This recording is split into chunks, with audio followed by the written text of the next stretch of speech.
인생에서 정말 상상하지도 못했던 일이 벌어지면 어떨 것 같으십니까, 여러분? 상상하지도 못했던 일이 좋은 거면은 너무 좋겠죠. 근데 안 좋은 일이면 어떨까요? 내가 예상하지 못했던 그 놀라운 일이 벌어졌습니다. 이것을 내가 받아들이면 어떤 문제가 벌어질 수 있냐면 내 가족이 피해를 볼 수 있어요. 그리고 나도 피해를 볼 수 있고 가족도 피해를 보면서 풍비박산이 날 수 있습니다.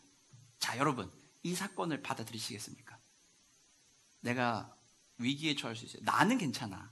근데 내 가족들, 내 주변에 있는 사람들 전부 다 풍비박산이 날 수 있는 그 사건입니다. 받아들이실 수 있으시겠습니까? 쉽지 않을 거예요. 어려운 일이 벌어질 거라는 겁니다. 어떻게 내가 조금 감당하는 것까지야 뭐 어떻게든 되겠지만 문제는 주변에 있는 사람들까지 피해를 준다면 우리는 쉽게 결정을 내릴 수 없습니다. 오늘 본문에 등장한 이 요셉에게 일어난 일이 바로 이 일이에요. 자신의 인생뿐만 아니라 자신의 인생을 송두리째 갈아엎을 뿐만 아니라 정혼자인 마리아의 삶, 그리고 자신의 가정, 유대는 일단 가족 공동체거든요. 이 공동체 전체가 피해를 볼 수 있는 그런 사건이 벌어진 겁니다. 이 사건을 벌어진 걸 딱 알고 이 요셉이 이제 반응을 하는 겁니다. 요셉에게 닥친 현실은 정말 충격적이에요. 어떤 일이냐면 정혼자, 이 시대로 얘기하면 약혼자 정도라고 보시면 돼요. 쉽게 보면은요. 결혼을 이제 약속을 하고 이제 그 준비 기간에 있는 사람을 정혼자라고 합니다. 약혼자겠죠. 그래서 이제 유대 문화에서는 정혼을 하고 그리고 이제 아내를 데려오기 위해서 1년 정도 뭐 약간의 시간을 두고, 정해진 시간은 없지만 적당한 시간을 두고 준비를 해가지고 준비가 되면은 그때 정혼자한테 찾아가서 데리고 와요. 지참금을 가져가서 주고선 데리고 오게 됩니다. 그 기간 동안에 있는 이 여인을 이제 정혼자라고 불러요. 근데 이 정혼자가 있는 이 요셉에게 말도 안 되는 소식이 전해져요. 무슨 얘기냐면 정혼자인 마리아가 임신을 했대요. 요셉이 여기 있는데, 잠자리를 한 적이 없는데 임신을 했대요. 그 소식을 들은 요셉은 어땠을까요? 근데 이 요셉이 되게 좋은 사람이었나 봐요. 참 감사하고 좋은 사람이었던 게 왜 그러냐면은 본문에서 의로운 사람이라고 나오거든요. 그래서 어떤 식으로 행동하냐면 조용히 끊으려고 했대요. 그냥 큰 문제 일으키지 않고 조용히 끊어버리려고 그렇게만 했다고 합니다. 그래서 그런 마음을 가지고서는 가만히 끊고자 했는데, 그리고 나서 그날 밤에 잠을 자는데 갑자기 꿈속에서 천사가 한 명 나타납니다. 천사가 한 명 나타나가지고서는 남편 요셉에게 얘기해요. 요셉아, 마리아 데려오는 거를 주저하지 말아라 라고 얘기합니다. 이 아이는 성령으로 잉태된 아이다. 그러니 네가 오해하지 않아도 된다 라고 얘기하면서 얘기를 하는 거예요. 그리고 또 한 가지 중요한 얘기를 하는데, 이 아이가 세상을 구원할 아이야. 그래서 이 아이의 이름을 예수라고 해라 라고 하는 명령까지 줬네요. 이 소식을 이것을 듣게 된 요셉이 이제 어떻게 행동해야 될까요? 여러분이라면 어떻게 하실 것 같습니까? 여러분이라면 어떤 행동을 취하시겠습니까? 역시 하나님이 나를 버리지 않으셨어 이러면서 주님 감사합니다 하면서 네, 제가 모든 걸 감당하겠습니다 이럴 수 있을까요? 조금 어렵지 않을까요? 쉽지 않았을 거예요. 사실 불가능한 일을 요셉은 경험을 했어요. 불가능한 일을 경험을 하고 또 불가능한 말씀을 들었어요. 이 메시지가 너무 불가능해서 이걸 어떻게 해결할 수가 없는 거죠. 그럼 요셉은 이제 어떻게 해결해야 될까요? 요셉에게 하나님은 정말 말도 안 되는 이야기를 했어요. 그리고 요셉이 가지고 있던 생각과 유대 문화가 가지고 있던 그 생각과 요셉이 들은 그 이야기는 일반적으로 이렇게 매칭이 안 돼요. 매치가 되기가 되게 어려운 상황이었습니다. 왜냐하면은 당시 유대 문화 속에서 일반적인 생각은 어떤 거냐면은 문자적으로 하나님이 이 땅에 사람의 몸으로 온다라는 것을 받아들이기가 어려웠어요. 이들이 가지고 있는 유대의 그 신의 관념은 어떤 관념이냐면 초월적인 존재입니다. 하나님은 어떤 분이에요? 천지를 창조하신 분이고 전쟁의 승리를 일으키신 분이고 여리고성을 무너뜨리시는 이런 어마어마한 일을 하신 분이거든요. 이런 분인데 인간의 몸으로 온다, 이런 부분을 상상할 수가 없었어요. 당시의 문화 안에서는 유대인들이 생각하는 하나님은 인격을 갖추신 분이지만 동시에 무한하신 분이고 우주적인 분이시고 존재가 아니라 우주 존재 전체를 근원적으로 다스리시는 분, 그분이 하나님이에요. 그렇기 때문에 그 하나님이 유한한 존재인 인간의 몸으로 온다, 이거를 받아들이기가 너무 어려웠어요.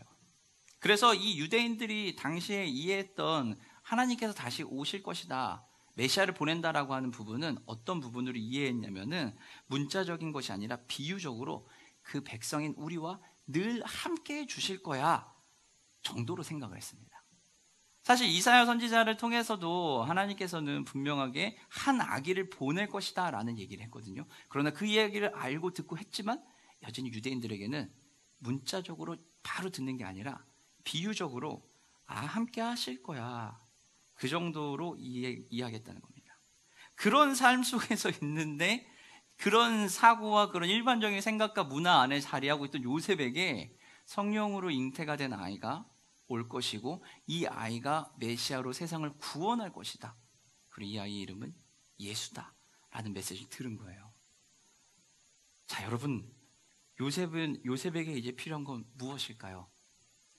우리는 이미 성경을 통해서 봤기 때문에 알아요. 예수님이구나, 이분이 우리를 구원하실 분이구나, 다 알아요. 하지만 그것을 모르는 요셉은 그 이야기를 딱 들었을 때 어떤 마음이 들었을까요? 주저할 수밖에 없었을 거예요. 우리의 일상에서도 그렇대요. 뭔가를 결정을 해야 돼요. 결정을 하고 나아가야 되는데 그 결정을 하고 행동하는 데까지 이게 굉장한 트랜지션이 팍 일어나는 변화가 있거나 하는 상황이 되면 어떻게 될까요? 주저합니다. 굉장히 주저해요. 주저하고 또 주저할 수 있습니다. 그러다 어떻게 결정을 하긴 해요. 언제 결정을 하죠, 여러분? 언제 그걸 결정할 수 있을까요? 다른 때가 아니라 확실한 뭐가 있어야 됩니다. 하든지 안 하든지 둘 중에 하나를 택해야 되는데 둘 중에 하나를 택할 때 분명한 기준이 있어야 돼요. 그리고 분명하게 확신을 줄 수 있는 내용이 있어야 한다는 겁니다. 일단 요셉이 이 상황을 받아들이게 되면은 그가 감당해야 되는 것은 무엇일까요? 일단 주변의 비웃음을 받아야 돼요. 비웃음을 받아들여야 되는 것이고, 그리고 주변의 시선이 굉장히 안 좋을 거예요. 뭐냐면 첫 번째는 결혼을 안 했는데도 불구하고 임신을 했어. 아이고, 결혼식도 안 했는데 벌써부터. 그 당시 문화는 혼전순결이 너무 당연하던 시절이니까요. 어떻게 결혼을 안 했는데 벌써 임신을 해? 아이고, 저것들, 이 모든 비난이요, 이 수치스러운 부분이거든요. 가족이 전부가 다 당해야 됩니다. 1번이었고요. 만약에 이것이 어떻게 잘못 퍼져가지고서는 요셉의 아이가 아니라는 사실이 드러나면 무슨 일이 벌어질까요? 마리아는 돌마다 죽어야 돼요. 최악의 상황으로 갈 수 있는 겁니다. 마리아가 정조를 어겼거나 결혼 전에 임신을 했거나 둘 중에 하나인데 그 두 가지를 해서 받아들이게 되면 요셉은 이제 그 모든 책임을 다 짊어져야 돼요. 싹 다. 모조리. 사람들은 얘기할 거예요. 저거 마리아한테 당했어. 속았어. 속아가지고선 저렇게 된 거야. 라고 하면서 분명히 어려움이 생겼을 거예요. 사람들이 요셉을 바라보는 시선은요, 두 가지 중에 하나일 겁니다. 첫 번째, 미쳤거나 속았거나, 그 정도로 생각하지 않을까요? 너무나 명확한 사실이 앞에 있으니까요. 그 정도밖에 안 됐다라는 거예요. 우리가 살고 있는 이 시대에도 아마 비슷한 것 같아요. 우리에게도 그런 일들이 벌어지면 우리도 비슷한 반응을 할 겁니다. 최근에 이제 코로나 이후로도 그 전에도 그렇지만요, 교회를 다닌다고 이야기하는 것이 사실 우리가 지금 이렇게 떳떳하게 막 얘기하기가 좀 어려운 시절입니다. 물론 부끄러운 건 아니지만 막 대놓고 얘기하기가 조금 불편하고 예전만큼 편안하게 얘기할 수가 없어요. 예전에는 신앙을 지키기 위해서, 주의를 지키기 위해서 뭘 해야 됩니다, 등등등 얘기를 할 수 있었다면, 이제는 그런 얘기를 하면은 이제 별로 안 좋죠. 별로 안 좋고, 예전에 들은 얘기인데 아이들 중에 그런 애가 있대요. 교회 간다고 하면은 다른 애들이 그런대요. 너 아직도 교회 다녀? 그런대요. 그러면은 나는 교회 끊었는데 너 아직도 교회 안 끊었어? 이 정도 수준으로 아이들 얘기를 한대요. 너무 웃기고 재밌는데 그 반응이 딱 이 시대의 반응이에요. 예수를 믿어? 아직도 믿어? 야, 그걸 누가 믿어? 말도 안 되잖아. 사람들이 하는 얘기는 그거죠. 야, 예수를 믿는데 왜 이렇게 네 삶은 형편없어? 예수를 믿는데 왜 세상은 이 모양이야? 야, 예수님 하나님이 계신데 왜 세상은 이렇게 악한 일들이 있고, 오히려 예수 안 믿고 악한 사람들이 더 잘 살고, 예수 믿는다는 너희들은 왜 이렇게 못 살아? 야, 아직도 그런 하나님 믿냐? 이렇게 나오는 반응이 좀 많아요. 예전보다 더 심해진 것 같아요. 이런 상황에서 우리가 당당하게 하나님이 나의 주권자시고 나의 주인이시고 내 삶의 모든 것 되시고 나는 하나님 때문에 부자야 라고 얘기할 수 있는 사람이 우리는 얼마만큼 될까요? 우리는 그것이 너무 쉽게 자연스럽게 잘 될까요? 안 그럴 수도 있어요. 어려운 상황이라는 겁니다. 요셉이 처한 상황은 이보다 더 심한 거예요.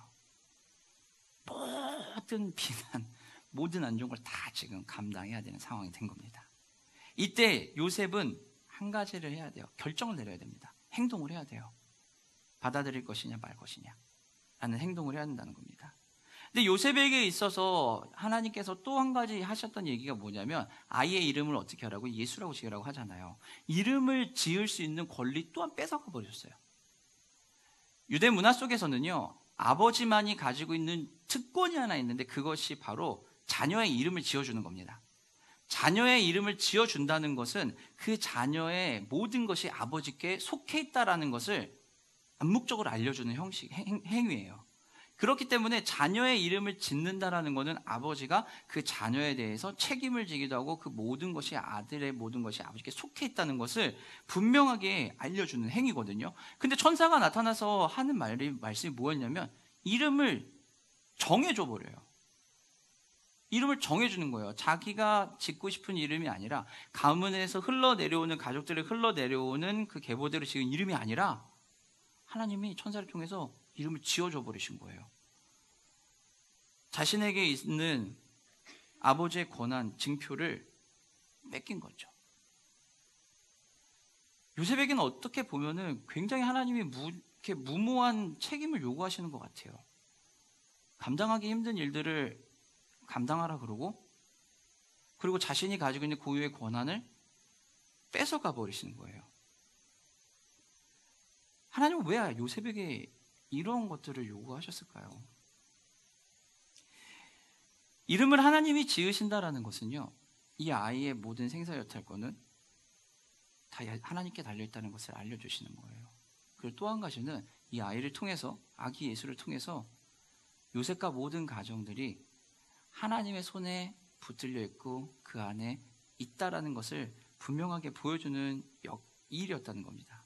예수님이 당신의 삶에, 요셉의 삶에 계신다면 그분이 당신의 삶의 주관자이십니다 라는 것을 분명하게 알려주는 겁니다. 우리의 세상에, 우리의 삶에서도 똑같아요. 우리는 하나님 앞에 흔히 쉽게 얘기해요. 하나님이 내 삶의 주인이십니다. 하나님이 내 삶의 모든 것 되십니다. 주께서 하시면, 말씀하시면 나는 무엇이든지 할 수 있고 주님 말씀하신 대로 걸어가겠습니다 라고 우리는 쉽게 얘기를 하고 어쩌면은 정말 전심을 다해서 마음을 다해서 다 얘기할 거예요. 그런데 우리가 한 번 더 고민해 봐야 되는 거는 이름을 짓는 이 행위를 뺏었을 때 우리는 그 말씀에 순종할 수 있냐는 겁니다. 우리는 아마 이렇게 얘기할 수 있어요. 만약 학교를 이제 대학을 진학을 준비하고 있는 고3 학생들이 제일 많이 기도하는 것 중에 하나가 흔하게 하는 기도 내용이 뭐냐면 주님 대학만 붙여주신다면 제가 가서 열심히 하겠습니다. 이 기도 엄청 많이 할 겁니다. 저도 그랬던 것 같고요. 후배들도 엄청 많이 그랬던 것 같아요. 주님 합격만 시켜주신다면 제가 진짜 열심히 대학 가가지고 신앙생활하고 이렇게 살고 저렇게 하고 뭐 다 하겠습니다 라고 하면서 정말 간절하게 아마 기도할 거예요. 기도할 건데, 그런데 여기에서 우리가 생각해야 될 건 주님 만약 이것이 된다면 하겠습니다 라고 하는 것은요, 우리의 기준에 맞춰서 하나님을 가지고 오는 거예요. 근데 하나님께서는 요셉을 통해서 분명하게 하신 얘기가 내가 이런 일이 벌어졌어. 그러니 이 말씀에 순종해라. 이 말씀을 따르라라는 겁니다. 이 말씀을 따르라라고 하는 것은 다른 것이 아니라 너의 기준에 맞춰서 생각하고 판단하는 게 아니라 하나님의 기준에 맞춰서 따라가보자라는 것을 얘기하는 겁니다. 순종한다는 것은 다 포기하고 내가 하고 싶은 거 다 포기하고 가는 게 아니에요. 조건이 맞았을 때 딱 떨어졌을 때 따라가는 게 순종이 아니라 하나님이 우리에게 요구하시는 순종은 하나님의 기준에서 말씀이 있으면 그대로 움직여 보자는 겁니다. 이해가 안 되고 가끔은 왜 그런지라고 하는 의문이 들 수도 있어요. 그것은 무엇 때문에요? 내 생각 때문에요. 내가 가지고 있는 생각에서는 이해가 안 되는 경우들이 있어요. 그러면 그럴 때 움직일 수 있는 단 한 가지는 내 기준으로 움직이면 그거는 주저하거나 안 하거나예요. 그런데 만약에 하나님이 우리에게 말씀을 주시고 하나님이 우리에게 말씀하시고 내 삶을 인도하시는 과정 속에 있다면 우리는 거기에서 이해가 되지 않더라도 일단 움직여 볼 수 있는 거예요. 이것이 순종이에요. 이런 순종을 하나님께서 우리에게 요구하신 거예요. 그런데 순종이 어려운 게 문제죠. 그래서 하나님은요, 우리에게 순종할 수 있게 만들어 주셨어요. 순종할 수 있게 해주셨는데 그것이 바로 뭐냐면은 움직일 수 있는 에너지를 우리에게 주신 겁니다. 여러분, 어떤 물체가 움직이려면 어떻게 해야 될까요? 동력이 있어야 됩니다. 자동차가 움직이기 위해서는 에너지가 들어가야 돼요. 전기로 배터리를 돌리고 연료가 공급이 돼야지만이 차가 움직일 수 있습니다. 그러면 가만히 있는 이 성경책이 만약에 테이블 여기 강단에 있는데 이 성경책이 움직이려면 어떻게 해야 될까요? 외부에서 힘이 들어가야지만 움직일 수가 있어요. 에너지가 공급되지 않으면은 그 어떤 것도 움직일 수가 없어요. 이거 너무 당연한 얘기입니다. 너무 당연한 얘기예요. 그래서 하나님은요, 우리가 에너지가 없으면, 우리에게 공급되는 동력이 없으면은 못 움직일 걸 아시기 때문에 우리가 움직일 수 있는 에너지를 주입시켜 주시는 거예요. 그것을 우리가 이 시대의 표현으로 하면, 우리의 삶의 표현을 하면은 가치예요. 젊은 친구들의 MZ세대들의 표현하면 공정의 가치가 맞느냐 안 맞느냐예요. 그것이 맞으면 청년들은 움직여요. 안 맞으면 안 움직여요. 우리 기성세대들에게 있어서는 하나님의 말씀에 성경의 기록이 있느냐, 근거가 있느냐 없느냐에 가치를 두고 가는 거예요. 옛날에는 그것을 쉽게, 예전에는 부르심, 사명이라고 불렀고요. 지금은 그것을 좀 더 구체화해서 비전이라고 부르는 거예요. 우리에게 어떤 가치가 있느냐, 나를 움직이게 해주는 어떤 가치가 있느냐예요. 하나님이 주신 가치냐, 세상이 주는, 내 생각과 세상이 주는 가치냐라는 거예요. 어떤 에너지를 통해 움직일 것인지를 묻고 있는 거예요. 삶에 대한 어떤 가치를 가지고 있는지 우리가 확인해야 되는 건 이거예요. 하나님 말씀에 내가 반응한다, 반응하지 못한다? 그거는요, 내가 믿음이 있다 없다가 아니에요. 어떤 기준 위에서 어떤 가치를 가지고 움직이느냐예요. 비전과 사명을 구분하는 분들도 있고 구분하지 않는 분들도 있어요. 저는 구분하는 편인데, 사명은 우리의 방향성이라고 하면요, 비전은요, 제 입장에서는 비전은 그림이에요. 하나님 나라를 예를 들면 모두가 행복하게 사는 사명이다, 나에게는. 그러면 그것을 구체화한 그림, 저는 이게 비전이라고 봐요. 그 비전, 그걸 따라가는 거예요. 이게 가지려면은 가치가 없으면 안 돼요. 아무리 좋은 게 있으면 뭐합니까? 가치가 없으면 못 움직이죠. 예수 안 믿는 사람들이 항상 그래요. 야, 너는 예수 믿는데 왜 그래? 예수 믿는데 왜 아파? 예수 믿는데 왜 가난해? 이렇게 묻고 싶어요. 감기약 먹으면은, 독감 주사 맞으면은 감기 안 걸려요? 독감 안 걸리나요? 전부 다 안 걸리나요? 코로나 백신 맞으면은 우리 전부 코로나 안 걸리나요? 저는 무려 3차까지 접종을 했거든요. 예, 접종하면은 걸리더라고요. 독감을 매년 맞아요. 독감 주사를 맞으면 독감 걸리더라고요. 저희 집에서 제일 많이 걸린 게 저예요. 아무도 안 걸리는데 저만 걸려요. 그럼 제가 독감 주사를 안 맞아요? 아니요, 맞았거든요. 심지어는 독감 주사를 맞았는데 폐렴까지 갔어요. 예수를 믿으면 이게 아니라 그냥 아플 수 있으면 아픈 거고 힘들 수 있으면 힘든 거예요. 그런데 이제 우리가 여기에서부터 달라져요. 그럼 거기에서 어떻게 다시 나올 거냐는 겁니다. 사는 것 자체가 어떻게 보면은요, 되게 시니컬하고 회의주의적인 그런 관점에서 보면은 사는 건 고통이에요. 매일매일 고민해야 되고요. 매일매일 고통스럽게 살아야 되고, 일해야 되고, 뭘 먹어야 될지, 무엇을 해야 될지, 어떤 거에서 돈을 벌어야 될지 매번 고민을 해야 돼요. 그리고 그것이 내가 원하는 기준과 가치까지 끝까지 올라간다면 너무 감사하고 좋겠지만, 그러나 그러지 못해요. 그럼 어떻게 해요? 계속 힘들어요. 인생은 어쩌면은 그냥 계속 힘든 걸 수도 있어요. 회의주의적이고 시니컬한 그런 비판적인 관점에서만 이야기한 겁니다. 그런데 아무리 그런 것이 있다 할지라도요, 움직이게 하는 힘이 있어요. 그 사람들에게는요, 그 부정적인 에너지가 들어가는 거예요. 긍정적인 세상을 보고 가는 사람은 긍정적인 에너지가 들어가는 거예요. 우리의 삶에 우리를 움직이게 하는 것은 바로 이 에너지예요. 어떤 가치, 어떤 사명, 어떤 말씀, 메시지가 있냐는 겁니다. 요셉이 그 순간에 해야 되는 것은요, 용기를 내야 되는 거였습니다. 그리고 그 용기를 내기 위해서는 분명한 확신이 있고 가치가 있어야만 하는 거였어요. 이사야 7장 14절에 보면 이사야 선지자를 통해서 이스라엘 백성에게 분명하게 얘기하신 거예요. 하나님께서 보내시겠다라는 거예요. 친히 징조를 너희에게 주실 것인데 그 징조가 뭐예요? 처녀가 아이를 잉태해서 낳는다라는 겁니다. 그리고 그 아이가 세상을 구원할 구원자라는 거예요. 임마누엘이 하나님이 오실 거다라는 거죠. 이거를 우리 신앙의 용어로 바꾸자면 예수님이 성육신 하셨다라는 거예요. 예수님이 이 땅에 성육신해서 오셨다라는 겁니다. 그럼 이 성육신한 사건을 우리가 충분히 이해를 한다면, 완벽하게는 않더라도 엄청나게 많은 내용을 가지고 중요성을 가지고 이해를 한다면 우리는 그 성육신 사건이 내 삶에 영향을 줄 수밖에 없어요. 신이신 하나님이 인간의 육체를 가지고 온다. 이게 쉽게 믿겨집니까, 여러분? 솔직히 이건 쉽게 믿겨지지 않아요.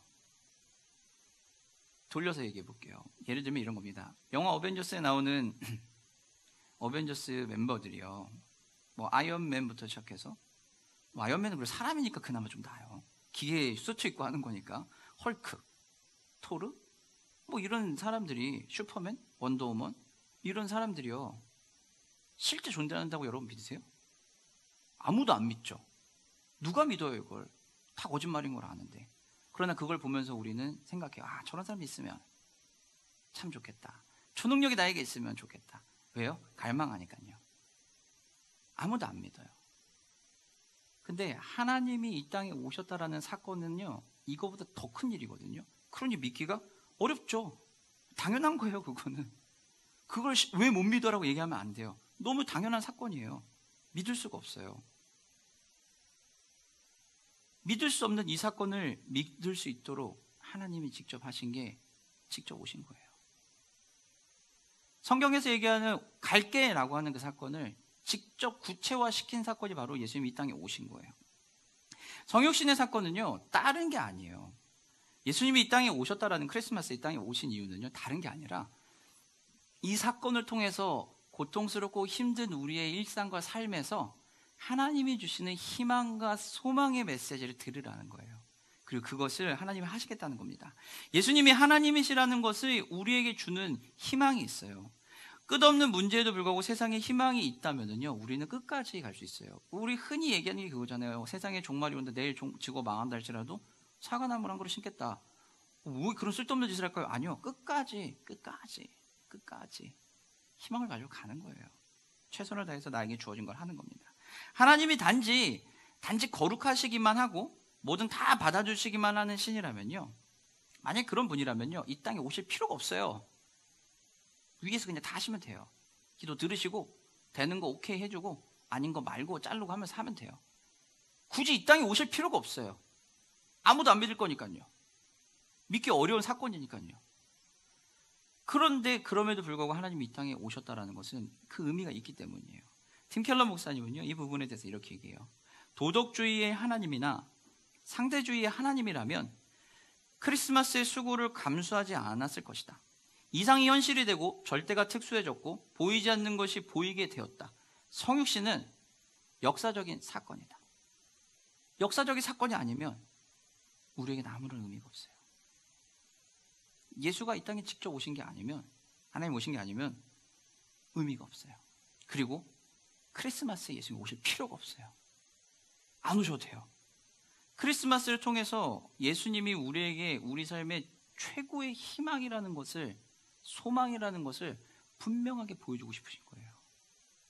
하나님이 우리에게 이야기하시는 것은요, 내가 너희와 함께해서 직접 그 문제들을 해결해 주겠다라는 겁니다. 우리가 가지고 있는 아픔들 있잖아요. 우리가 가지고 있는 고통들, 그런 거 있어요. 재정에 대한 생각, 여전한 불안함, 하지만 주변을 도울 수 있는 방법을 찾는 것, 이것이 우리가 하는 거예요. 어렵고 힘들어도 우리는 해야 할 걸 찾거든요. 고통스럽고 아프다고 해도 안 할 수가 없어요. 그것이 우리가 해야 되는 일이에요. 세상의 화려함과 호화로움에 들어가려고 노력하려고 엄청 하지만 우리는 노력하지 않아도 된다는 거예요. 왜냐하면 하나님께서 우리와 함께 하시니까요. 근데 이렇게만 얘기하면은 좀 감동이 없어요. 왜냐하면 나는 힘들어 죽겠는데 내 힘듦을 어찌 알겠어. 신인 하나님이 내 힘듦을 어찌 알겠어 라고 얘기할 수 있거든요. 히브리 기자를 통해서 하나님이 주신 말씀은 뭐냐면은, 하나님께서 이 땅에 오심으로 인해 그 모든 것들을 다 받아들이셨다는 거예요. 아픔, 슬픔, 고난 이런 걸 전부 다 가져가셨다는 거예요. 이해가 안 되는 하나님이 왜 이 땅에 오셔야만 했을까라고 하는 그 이해 안 되는 상황에서 하나님이 그 이유를 알려주신 거는 딴 게 아니에요. 와서 직접 경험하면서 너희들 거 다 내가 알고 싶으니까, 다 가져갈 거니까, 그리고 내가 직접 해야지 그것을 너희들이 받아들일 수 있으니까 라는 거예요. 삶에서 배반도 당하고 외롭고 빈궁하고 그런 일들이 벌어지겠지만, 그리고 우리는 하나님께 기도하죠. 하나님 도와달라고. 근데 우리의 기도가 안 들어지는, 외면하는 것 같은 일들이 벌어질 거예요. 느낄 수 있어요. 그런데 그 모든 일들을 예수님이 다 겪으셨다는 겁니다. 배신당하고 빈궁해지고 하나님께 기도했는데 기도가 끊어지는 절대절명의 위기 속에서 예수님 모든 걸 다 감당하신 거죠.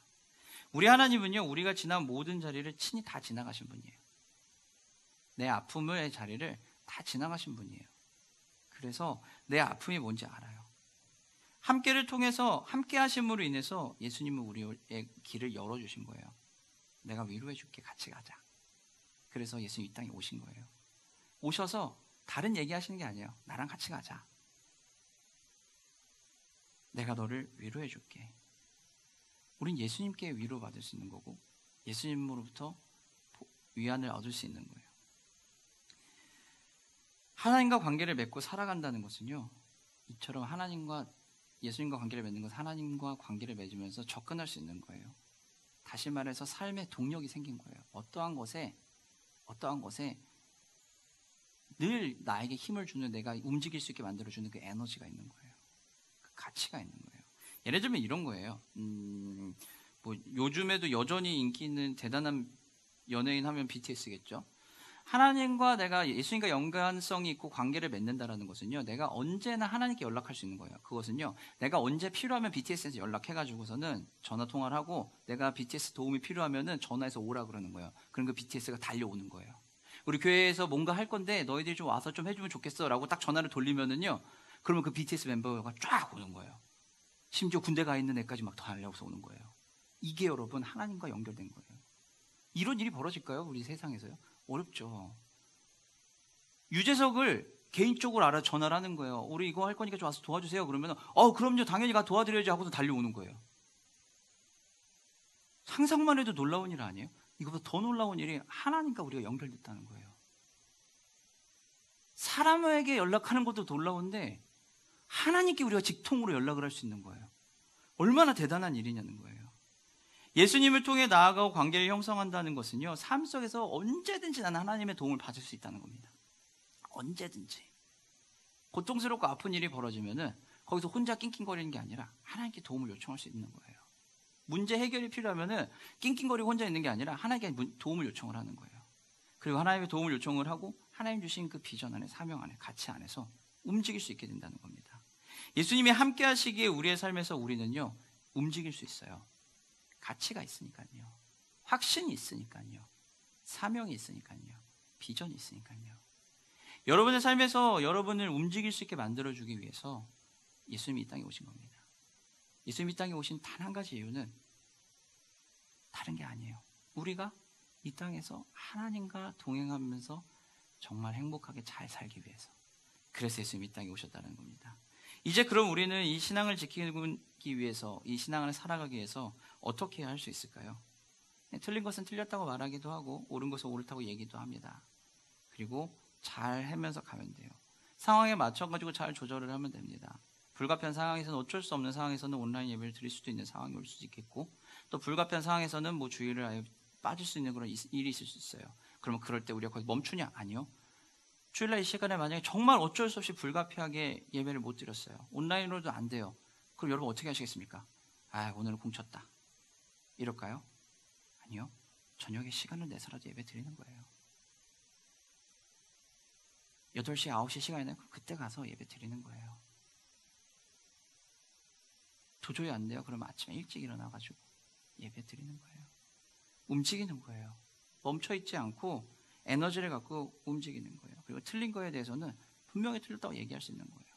주저하는 게 아니에요. 나를 하나님께 드리는 거예요. 세상의 멸시를 감수할 수 있는 이 에너지는요, 다른 데서 오는 게 아닙니다. 내가 어떤 가치를 가지고 있느냐입니다. 시대 안에서 내가 무엇을 하고 어떤 일을 살아야 될지에 대해서도 이 가치가 있을 때, 하나님이 이 시대를 바라보는 이 시대 안에서 내가 무엇을 해야 되는지, 무엇을 중요하게 여기는지를 알아야지 우리가 움직일 수 있거든요. 마찬가지로 내 삶에서 한 걸음 하나님과의 관계 안에 살아갈 때도, 내 평범한 삶에서도 마찬가지로 하나님이 나에게 주신 그 가치를 알아야 움직일 수 있다는 겁니다. 그러면 사랑하는 성도 여러분, 말씀 마치도록 하겠습니다. 예수님과 함께 한다는 것은 다른 게 아니에요. 예수님이 이 땅에 오셨다는 것은 다른 게 아니에요. 그냥 우리랑 같이 예수님이 친밀한 관계를 맺으시겠다는 거예요. 그 친밀한 관계를 맺는 그 자리, 여러분 그 자리가 어디십니까? 그 자리로 가는 거예요. 그리고 내가 어떤 것을 결정하고 선택할 수 있는 나만의 고유의 권리가 있는데, 이 권리조차도 하나님의 기준에서 내려놔야 되면 주저없이 내려놓을 수 있는 겁니다. 주저없이 포기해 줄 수 있는 것, 이것이 바로 하나님의 가치를 가지고 하나님의 가치 위에 확신을 가지고 걸어가는 삶입니다. 그것을 우리는 용기 있다라고 얘기할 수 있는 거고요, 그것을 우리는 의지가 있다라고 얘기할 수도 있는 겁니다. 예수님과 함께 한다는 것은 친밀한 관계를 누린다는 것입니다. 언제나 우리가 움직일 수 있는 영원한 에너지, 배터리가 항상 풀 충전되어 있는 거예요. 그리고 이거는 유통기한이 없어요. 잔량 소모량이 0이 되지 않아요. 영원히 100%로 달려갈 수 있게 충전해 주는 것입니다. 삶에서 발생할 수 있는 실수를 다른 사람에게 고백하는 거 어려운 일이에요. 특히 그것이 내 치부에 관련된 거라면 더 어려워요. 설령 나보다 아랫사람 혹은 상대방보다 더 낫다고 여길 경우에 그것을 이야기한다? 그럼 더 힘들죠. 불이나 잘못된 것을 침묵으로 손해를 보지 않고 살아갈 수 있는 상황에서 내 것을 이야기하면서 그것을 내 손해를 감당한다면 이건 굉장히 어렵고 대단한 일이라고 칭찬을 합니다. 하지만 그 속에서 우리를 움직이게 해주시는 분이 누구신지를 우리는 늘 생각해야 돼요. 크리스마스 예수님이 왜 굳이 오셨을까요? 안 오시면 진짜 안 됐을까요? 그리고 그 예수님이 하나님께서 왜 다시 올 거라고 우리에게 약속을 하셨을까요? 안 오시는도 상관없지 않을까요?